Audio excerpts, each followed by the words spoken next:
Fortnite. Although the original Fortnite has been around for quite a while, the Battle Royale version we're all familiar with is only a few years old. Its free-to-play model and ability to run on low-end PC makes Fortnite the most popular online game in the market. PUBG. Not far behind is PUBG or Players Unknown Battlegrounds, which is another battle royale game from a few years back. Present across multiple platforms, PUBG was the first game to revive the genre in the mid-2010. It is critically acclaimed and the recipient of several Game of the Year nominations. Worldwide distribution of games market revenue from 2015 to 2019. This chart represents the revenue with regards to the worldwide distribution of games starting from 2015 to 2019. The chart has an indication which are the handheld games, casual web games, tablet games, smartphones and watches, TV, console, VR, PC, MMO games. On the other hand, this representation is a mere reflection of how games was distributed on the past 5 consecutive years starting from 2015 to 2019. Handheld games were distributed shortly as it starts from about 3% in 2015 and lowers down eventually after 2019, which has about 1%. Moreover, casual web games also started with 6% in 2015 and dropped to 4% in 2019. This too merely has low market revenue for the last 5 consecutive years. In addition, tablet games advantage it start with 9% in 2015 and had reached 11% in the year 2019.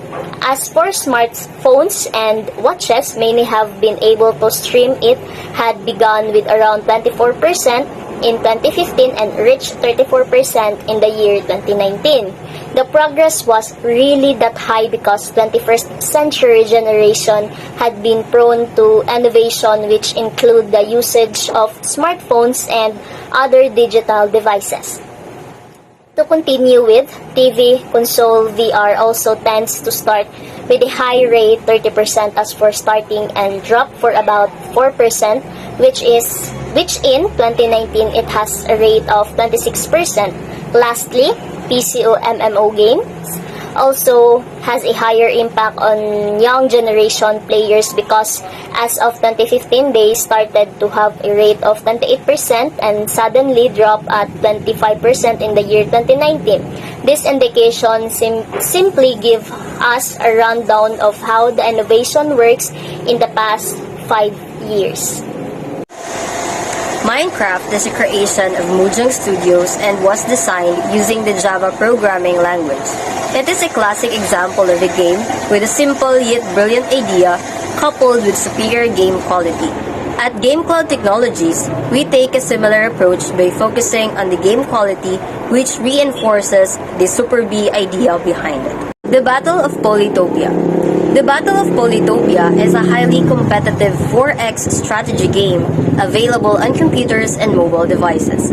Critics and players have praised the online mode despite players being charged for it. The goal is to lead a tribe and defeat opponents in a low poly square-shaped world. Hello everyone, I am Jamaica Jace S. Maharakan and now we will tackle about Gods of Boom. So what is Gods of Boom? Gods of Boom is a first-person online game for mobile devices. Players level up by gaining more experience and the highest level has 50 players.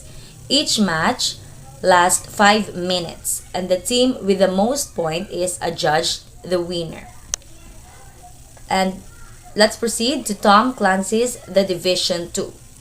The Division 2 is the latest game from the Tom Clancy's franchise from Ubisoft, developed for PC, PS4, and Xbox One.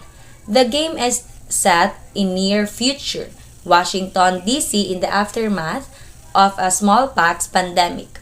An online RPG played from a third-person perspective where up to 4 players can compete in missions. Hearthstone.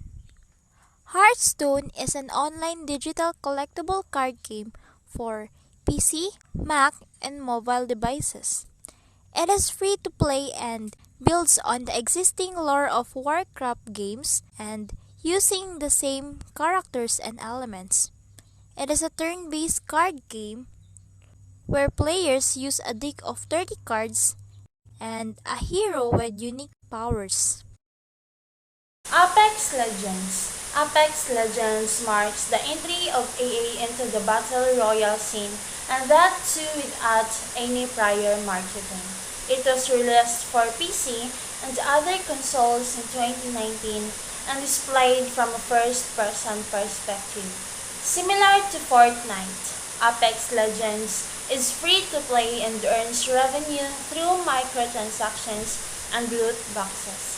It was massively praised by critics, and players was also the recipient of several video game awards and nominations. Call of Duty Mobile. After the success of PUBG Mobile, Activision also entered the Battle Royale for mobile devices genre with Call of Duty Mobile.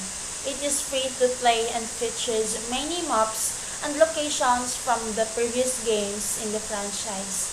Although it managed to attract a lot of players, the reception it received was average and below expectations. This graph is the worldwide value of console gaming market from 2011 to 2020 in million US dollars by time. The color green is the digital console games, the color red is the physical console games, and the color yellow is the online or microtransaction console games. In 2011, we have $21,554 in physical games. In 2012, we have $3,342 in digital console games and $19,048 in physical console games.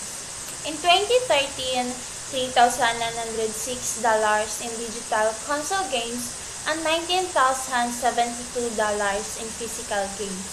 In 2014, we have $4,461 in digital console games and $19,319 in physical games. In 2015, $5,099 in digital console games and $19,313 in physical games. In 2016, $5,786 in digital console games and $18,854 in physical games. In 2017, $6,476 in digital console games and $18,464 in physical games. In 2018, $7,227 in digital console games, $17,999 in physical games, and $3,352 in online or microtransaction console games.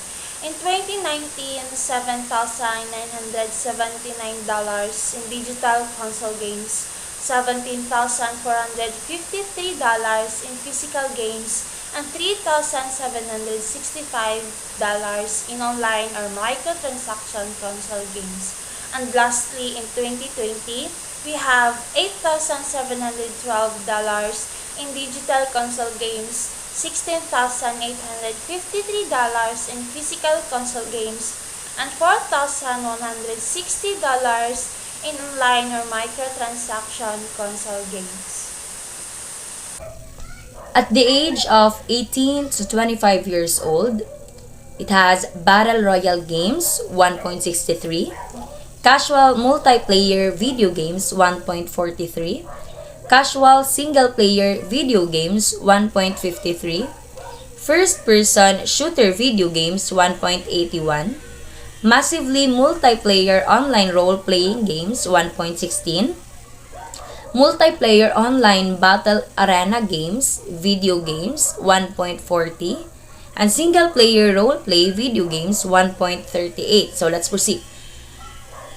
26 to 35 years old, it has Battle Royale games 1.54, Casual Multiplayer video games 1.56, Casual Single-Player video games 1.91, First-Person Shooter video games 1.74, Massively Multiplayer Online Role-Playing Games 1.43, Multiplayer Online Battle Arena Games video games 1.41, and Single-Player Role-Play video games 1.62.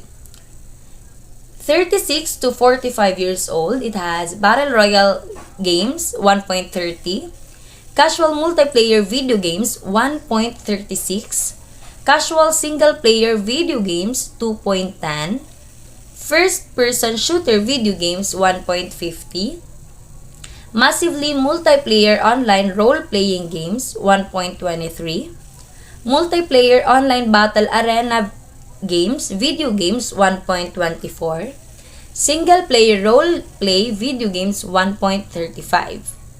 In 46 to 60 years old, it has Battle Royale games 0.91, Casual Multiplayer video games 1.06, Casual Single-Player video games 2.09, First-Person Shooter video games 1.12, Massively Multiplayer Online Role-Playing Games 0.83, Multiplayer Online Battle Arena Games video games 0.85, and Single-Player Role-Play video games 1.01. And lastly, over 60 years old, it has Battle Royale games 0.49, Casual Multiplayer video games 0.72, Casual Single-Player video games 2.03, First-Person Shooter video games 0.71, Massively Multiplayer Online Role-Playing Games 0.49, Multiplayer Online Battle Arena Games video games 0.47, and Single-Player Role-Play video games 0.67. In all ages, Battle Royale games have 1.11, Casual Multiplayer games 1.19, Casual Single-Player video games 1.97, First-Person Shooter video games 1.32, Massively Multiplayer Online Role-Playing Games 0.99, Multiplayer Online Battle Arena Games video games 1.02, and lastly, Single-Player Role-Play video games 1.16. And that's all. Whether we like it or not, the era of online gaming has begun, and it is here to stay. New genres like Battle Royale have cemented themselves, and more familiar genres are modifying themselves to fit in the online environment. At GameCloud Technologies, we believe that the gaming world is dynamic and ever-changing, and we could see it evolve yet again in the coming years.